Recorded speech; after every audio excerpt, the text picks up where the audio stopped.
Hey everyone, Jed here. I didn't end up participating in the Square Hack Week per se this week, but I did end up making something that was kind of unexpected and I thought fun. So, in the spirit of Hack Week, I thought I'd present it anyway. It started on Sunday when I was trying to learn how these printed circuit board antennas are designed and how they work. And you know how one thing leads to another. Pretty soon I'm watching US Army training videos about how to be a Morse code operator. And the operators were using this. It's called a J38. It is a World War II era telegraph key, which of course I immediately searched for on eBay. And as you can see, I found one. I bought it immediately. And I thought, well, time to make an app to learn Morse code. If I could have this key drive an app that could help me learn the alphabet and the encodings, that would be really fun. So how does Morse code work? Well, the first thing to know is that you have an alphabet that's structured, encoded in short and long strokes, dits and das. And if you encode your alphabet in a binary tree, if you go to the right, you get dits, and das take you to the left, so you can encode any letter by traversing this tree here.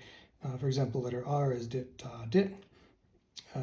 Your pauses matter between letters because you need to leave a little bit of space, and short pauses separate letters, long pauses separate words, and skilled operators are very practiced at making the distinction. For my app, then, I need to have a sort of state machine where I interpret these dits and das, and I construct the letters as they come in, and if I have a short pause, I collect a letter, and if I have a long pause, I emit a word. And from that, I can probably build an app that has an input source with down and up keys. And on the one hand, if I get a down and up key, I just want it to make that nice 700 hertz tone. So I'm going to have this audio engine over here. And on the right side, I'm going to take those down and up strokes and kind of demodulate them and tokenize them. And I'll be able to construct letters and symbols that I can emit to the UI, and also kind of have a quiz engine on the side here that will have some vocabulary and be able to present me with challenge words and then evaluate my accuracy against them.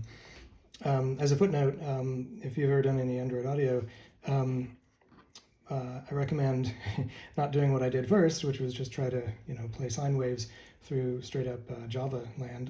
That sounds terrible. I ended up doing a native C++ sample player with JNI bindings, which is much more responsive and much nicer.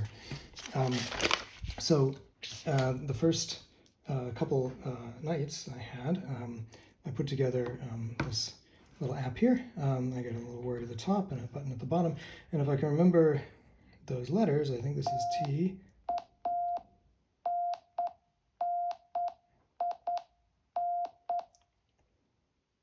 Amazing, I got it.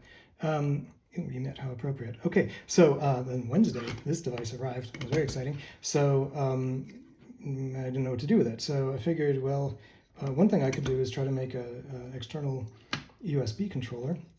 Maybe this could be a keyboard that I can plug into it. And there is, obviously, a specification for that, and there's a human interaction device spec.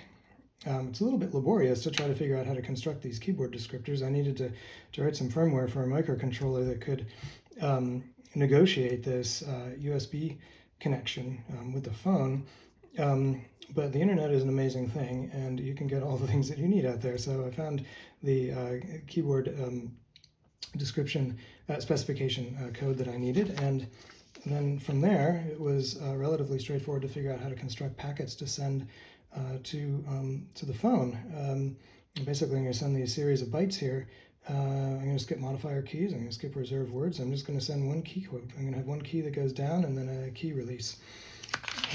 So in order to do that, I used this STM32 F04. I caught that thing in my soldering iron. And this is I love this microcontroller because it's very small and it does all kinds of great things, including USB.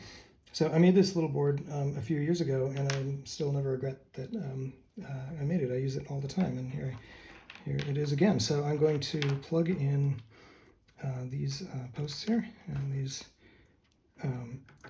are now, the telegraph key is now going to pull a GPIO low if I press the key, and the controller itself is going to be powered by the phone because it is a device. So when I plug it in, you can see that the light comes on. You can also see that it gets a spurious letter there because I haven't adapted for the fact that causes a application reset on Android. But no matter. So now I have the ability to emit these codes. So if I can remember these letters again.